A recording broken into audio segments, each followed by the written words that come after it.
안녕하세요. 종목 카운슬러 권미란입니다. 그동안 코스닥이나 중소형주는 슬림화해서 압축적인 대응을 하자는 의견이 제기됐었습니다. 그런데 코스닥이 참 더 강한 것 같아요.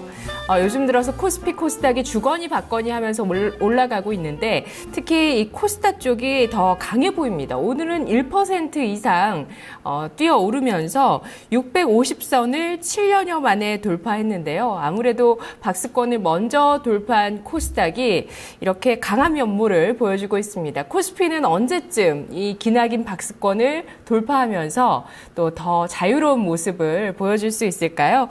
외국인의 국내 주식 순매수는 오늘도 이어졌습니다. 오늘 카운슬러 세 분 소개할게요. 안녕하세요. 반갑습니다. 안녕하세요. 반갑습니다. 네, 오늘 세 분의 오늘장 코멘트 들어보겠습니다. 이동근 전문가님. 예, 네. 지금 오늘 코스닥 거래소 양시장 모두 상승세로 마감이 됐습니다. 거래소 같은 경우는 막판에 어쩔 수 없이 상승으로 좀 시킨 것 같고요.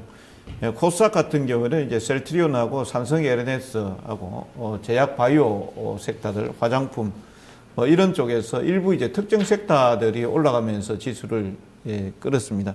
그래서 지금 지수는 올라가나 사실 조금 어려운 장세 속입니다. 종목을 잘 고르신 분들은 수익이 많이 나고 그렇지 않은 분들은 지수 상승에서 좀 소외되는 그런 국면들이 좀 당분간 좀 지속되지 않을까 싶습니다. 거래소가 2050포인트를 강하게 돌파하지 않는 이상 기관의 펀드 환매라든지 이런 쪽은 지속적으로 좀 나올 것 같고 거기에 따라서 중소형주나 코스닥 쪽의 수익률 게임이 당분간 좀 지속될 것 같고 그에 맞춰서 전략을 짜야 될 것입니다.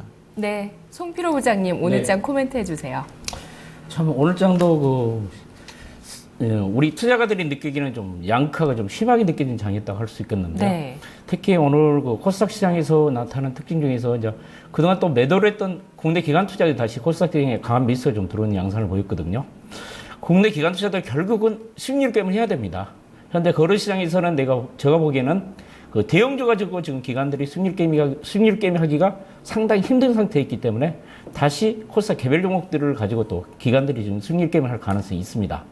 특히 거래시장에 보면은 종합지수가 2050포인트를 강하게 돌파를 해야지만이 하나의 돌파가 될 수 있는데 현재 상황의 수급 상황을 봤을 때는 2050포인트를 단순히 돌파하기는 좀 힘들지 않을까 그런 우려감 때문에 최근에 코스닥 시장에서 기관 투자가들이 수익률 게임이 진행되고 있는데요.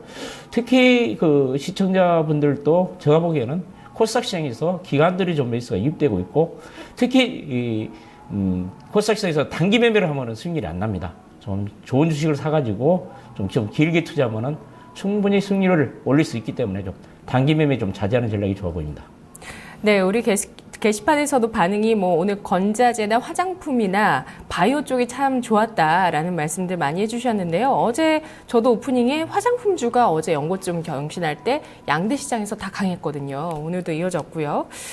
이익원 대리님은 오늘장 어떻게 보셨나요? 네, 제가 연초에 그 코스닥 지수가 600포인트 정도에 왔을 때 끝내주는 남자를 통해서 거의 30분 정도 아마 짚어드렸을 겁니다.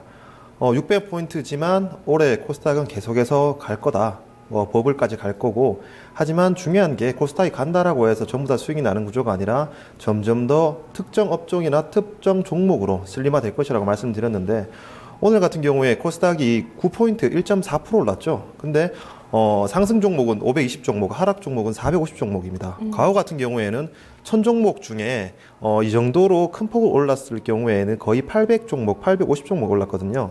근데 지금 이렇게 슬림화가 심해진다는 거는 앞으로 지수가 가면 갈수록 더욱더 슬림화가 심해질 양상이거든요. 그렇기 때문에 지금 내 종목도 언젠가 하겠지라는 생각보다는 그 우상향 추세에 있는 그리고 반드시 그 고성장 산업에 속해 있는 업종에 거기서 길목을 지키고 있어야지 전혀 이제 우하향하고 있는 종목은 지금이라도 당장 갈아태는 그런 지금 장세라고 파악하고 있습니다. 네. 자, 이렇게 코스닥에서 차별화된 모습, 슬림화 장세는 계속되고 있다고 합니다. 시청자 여러분들의 포트폴리오 종목들 오늘 이 시간 점검해 보시죠. 시청자분 먼저 전화로 만나보겠습니다. 안녕하세요. 네, 안녕하세요. 네, 시청자님 어떤 종목 있으신가요? 네, 현대이아. 현대위아 매수가 비중 얼마십니까? 네, 15만 2,500, 100%.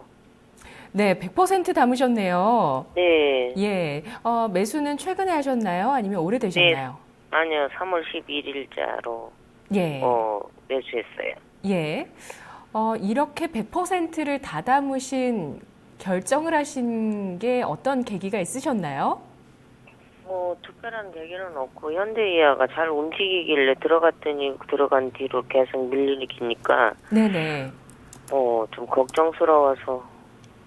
네, 대형주고 또 그 시점에 잘 움직이고 있어서 진입을 하셨는데 예, 예. 최근 들어서는 또 연일 음봉을 내면서 부진한 모습입니다. 그래서 지금 시청자님께서 손실 구간 들어서셨고요. 저희 어떤 부분 전략 세워드릴까요? 글쎄, 밀리는 부분에 대해서 궁금증도 있고요. 네네.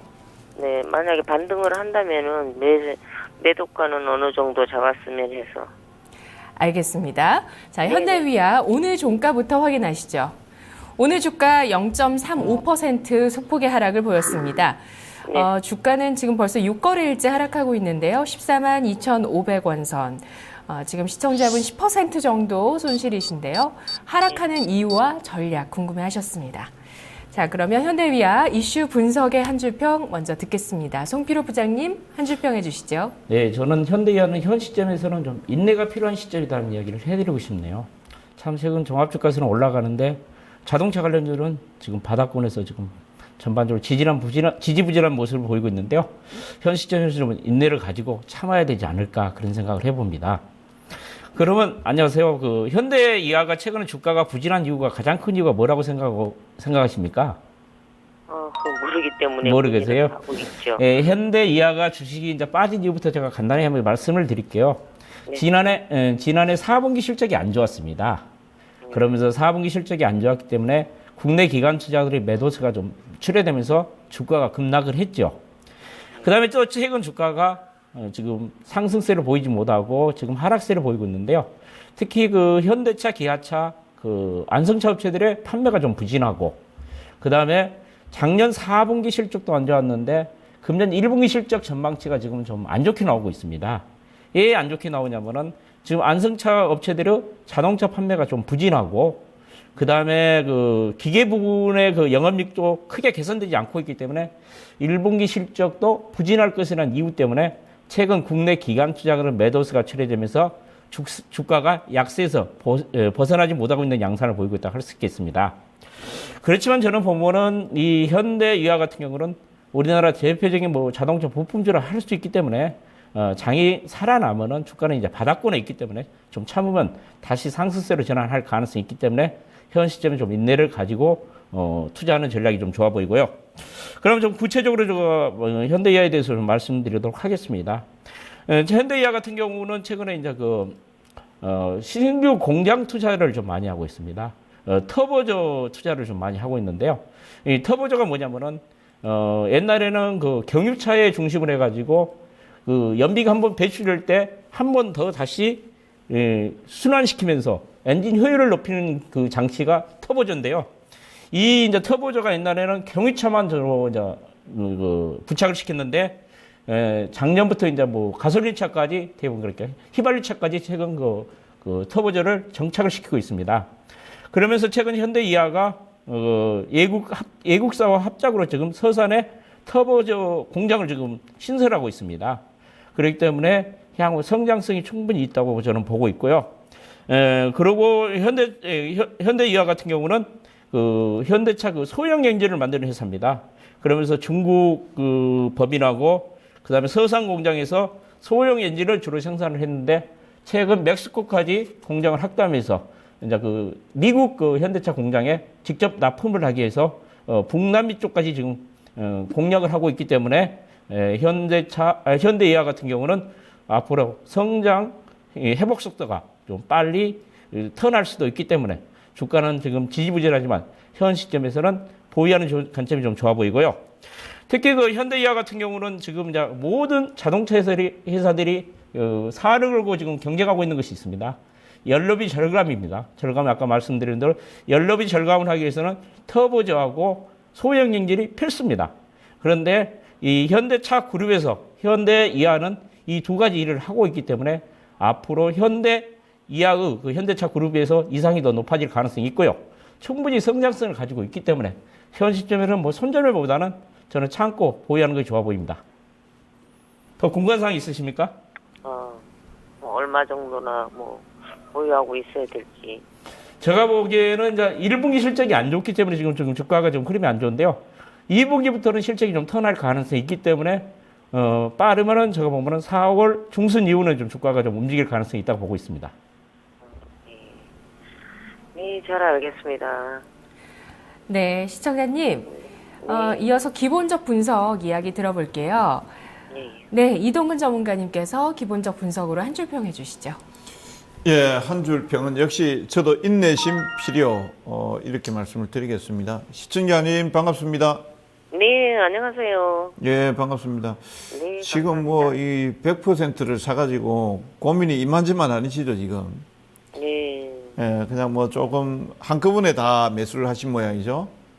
네, 예, 이게 이제 비중 100% 사면 정말 어렵습니다. 특히 이제 오늘 같은 장도 그렇고 최근 장도 거래소가 유동성장이다 이렇게 해도 또 거래소 쪽에서도 가는 섹터가 딱 하나밖에 증권업종이라든지 뭐 이런 쪽 좀 가고 나머지 또 유동성 해도 뭐 건설도 요즘 잘 가지를 않습니다. 뭐 재료가 나와도 뭐 현대산업개발이라든지 이런 쪽만 가고 그다음에 이제 뭐 코스닥하고 거래소 같은 경우에는 뭐 오늘 보시면은 뭐 화장품 관련주들이 사실 지난 연도에 뭐 적자가 많았습니다만 이런 쪽만 가다 보니까 사실 거래소의 굴뚝주 그러니까 약간 이제 전통주 이런 쪽의 흐름들은 지금 매기가 지금 오질 않습니다.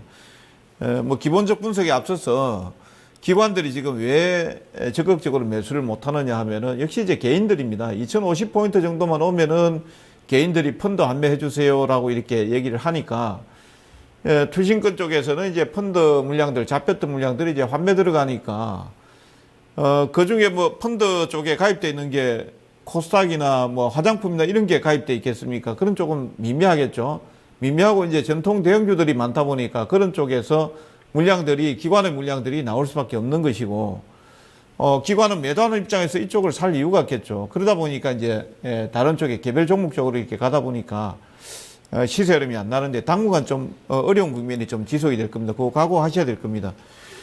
실적은 뭐 4분기 실적 나왔습니다. 1.98조, 영업이익 1230억 나왔는데 예상치 하회되었다라는 내용이 나왔고, 그 중에서 이제 인건비, 그 다음에 합병 비용, 그 다음에 기계 부분에 실적이 제대로 나오지 않았다. 뭐 이런 내용들이 이제 기관의 매도 사유가 되는 것이고요. 다만 이제 제가 그 중에서 이제 조금 긍정적인 부분도 뭐 있습니다. 지금 그림을 한번 보시면 밑에 보면은 지금 뭐 매출액이라든지 이런 내용들은 크게 뭐 변동사항이 없습니다. 2012년도나 13년도나 14년도나. 그 매출은 변동사항이 없으나 그 안에 이제 영업이익률의 변화, 이런 것들을 이제 좀 우리가 살펴볼 필요가 있겠죠. 지금 밑에 보시면은 ROE 나와 있습니다. 이게 자기자본 이익률이 되겠는데 이게 보면은 상당히 많이 떨어졌죠. 2012년, 13년, 14년. 그러니까 자기 자본 대비해서 수익률 자체가 25%에서 17%대 정도까지 떨어지고 있다라는, 그러니까 이익률 자체가 떨어지고 있다. 그래서 이런 부분들은 이제 우리가 투자를 하면서 고려를 해야 될 사항이다. 이렇게 보시면 되고요. 그나마 긍정적인 점은 영업이익률이 7%대에서 아직까지는 뭐 작년도에 6.9% 정도 됩니다만 올해 예상 영업이익률이 한 7.16%, 한 7%대 정도에서 유지가 되고 있다라는 것. 이런 부분들은 그나마 이제 긍정적으로 볼 수 있는 부분이 되겠습니다. 그래서 뭐 이 동사 같은 경우에는 지금 뭐 시청자님께서 뭐 지금 지난년 또 실적이 좀 안 좋았고 뭐 이런 부분들은 이제 지나간 내용들이 될 것이고요. 저는 지금 그 현대위아가 많이 빠지고 있는 이유는 앞서 말씀드린 시황에서 좀 관계가 더 있다 이렇게 보고 있고요. 지금 자리는 좀 매도보다는 좀 보유하면서 좀 시간에 투자를 하는 전략이 좋겠다라고 말씀을 드리겠습니다. 네, 가격적으로는 목표 주가, 손절가 얼마 주셨죠? 가격은 지금 투자에게는 보유 말씀드리고 목표 가격은 15만 5천 원 정도, 그다음에 손절 가격은 13만 4천 원 정도 제시하겠습니다. 네, 시청자님. 네네. 두 분 기본적 분석, 이슈 분석에서는 보유하면서 인내할 필요가 있는 주식이라고 평가를 해주시네요. 네. 예, 차트 분석 들어보겠습니다. 이익원 대리님 한 줄 평해 주시죠. 네, 먼저 그 주식을 보유하고 계신 시청자분한테는 죄송한 말씀이지만 길게 봤을 때는 제가 약을 드리겠습니다. 한마디로 말씀드리자면 지금 현대위아를 매수하고 보유하고 계신 거는 상당히 기회비용이 아깝다라고 말씀드리고 싶고요. 지금 비중이 100%이기 때문에 내일 장 열릴 때라도 당장 그 비중 축소를 해야 될 부분이라고 판단됩니다. 사실 지금 뭐 기술적 분석상 주봉으로 보신다면 바닥권에 있는 건 맞습니다. 바닥권에 그 추세대의 바닥권에 있는데 바닥권에 있다라고 해서 반드시 이 종목이 이제 반등을 크게 한다는 얘기는 아니거든요. 오히려 지금 작년 8월 이후부터 주봉상 역배열 추세에 진입했기 때문에 이 역배열이 언제 끝날지 모르는 상황입니다. 그렇기 때문에 당장이라도 좀 비중 축소를 하셔야 되고요. 이게 뭐 내가 비중 축소해서 올라가면 어떡하냐 걱정하시는데 그렇더라도 해야 됩니다. 왜냐하면 이렇게 역배열된 차트는 계속해서 이 역배열이 유지될 수밖에 없는 상황이고요. 향후에 그 뭐 장이 나빠지지 않는다라면은 어느 정도 반등을 할 수 있겠지만 만약에 또 장이 나빠지고 뭐 국제적인 뭐 대내외적인 그런 큰 이슈가 있다라면은 못 오른 데다가 한 번에 또 크게 빠질 수 있는 상황이거든요. 그렇기 때문에 지금은 리스크 관리 차원에서 그 어느 정도 매도를 해야 될 것이고요. 그리고 혹시나 이제 다시 그 반등이 있다라면은 그때는 과감하게 전량 다 탈출하시는 게 그 옳은 전략으로 보입니다. 네, 가격대는 얼마가 좋을까요? 네. 혹시나 그 이제 반등 있을 경우에는요, 뭐 목표가를 16만 3천 원 정도로 삼아보시고요. 손절가가 중요합니다. 손절가가 앞 저점이 13만 3천 원이었죠. 13만 2,500원을 깨는 순간에는 그냥 손실을 생각하지 마시고 전부 다 그 덜어내시는 게 앞으로 손실을 줄이시는데 조금이나 도움이 되실 거라고 판단됩니다. 네. 감사합니다. 네, 시청자님. 네. 그래도 매수가 좀 이상은 가능하겠다는 의견이 세 분의 의견이었고요. 좀 그 바라보는 방향은 다르지만 가격대는 좀 비슷하게 나왔어요. 네. 네. 현대위아 저희가 다시 한번 전략 정리해 드립니다. 네. 예. 화이팅 하시고요, 시청자님. 힘내세요. 네. 네. 감사합니다. 고맙습니다. 현대위아 전략 정리하겠습니다. 이분 15만 원대 초반, 15만 2천 원에 매수를 해주셨죠. 2,500원에 매수를 해주셨는데요. 이희권 대리가 매도 의견 주셨고 나머지 두 분은 보유 의견이십니다. 이동근 전문가 목표 주가 15만 5천 원, 손절가 13만 4천 원, 송피로 부장 목표가 18만 원, 손절가 없습니다. 이희권 대리 목표가 16만 3천 원, 손절가 13만 2,500원 제시했습니다.